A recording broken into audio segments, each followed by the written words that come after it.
সূরা মুজাম্মিল, আয়াত সংখ্যা 20টি, সূরা সংখ্যা 73, পারা 29। বিসমিল্লাহির রহমানির রহিম।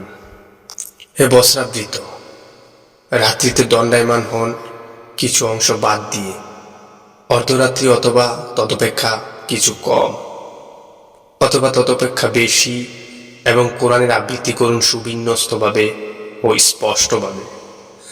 আমি আপনার প্রতি অবতীর্ণ করেছি গুরুত্বপূর্ণ বাণী।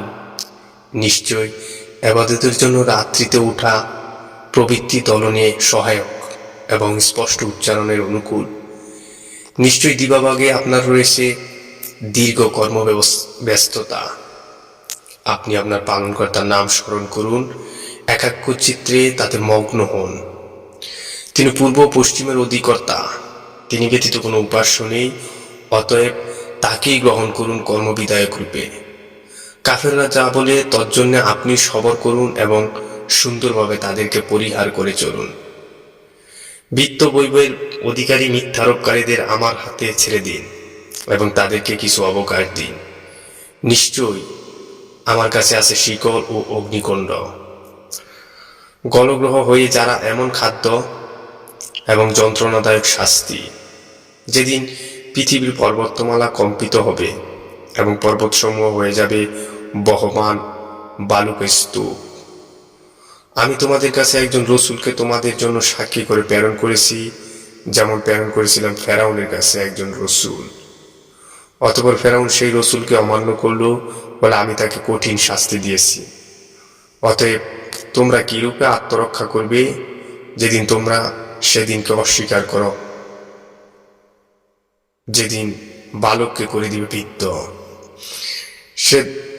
সেদিন আকাশ বিদীর্ণ হবে, তার প্রতিশ্রুতি অবশ্যই বাস্তবায়িত হবে।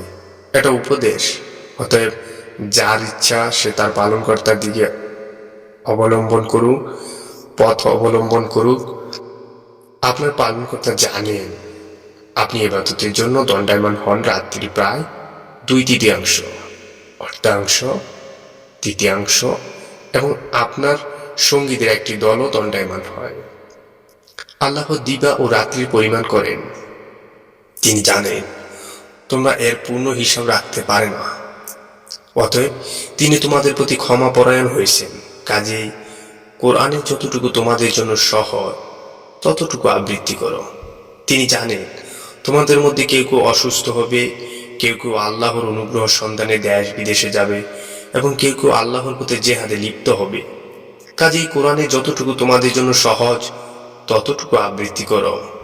তোমরা নামাজ কায়েম করো, যাকাত দাও এবং আল্লাহকে উত্তম ঋণ দাও। তোমরা নিজেদের জন্য যা কিছু অগ্রে পাঠাবে আল্লাহ তার কাছে উত্তম আকারে এবং পুরস্কার হিসেবে বর্ধিত রূপে পাবে। তোমরা আল্লাহর কাছে ক্ষমা প্রার্থনা করো, নিশ্চয় আল্লাহ ক্ষমাশীল, দয়ালু।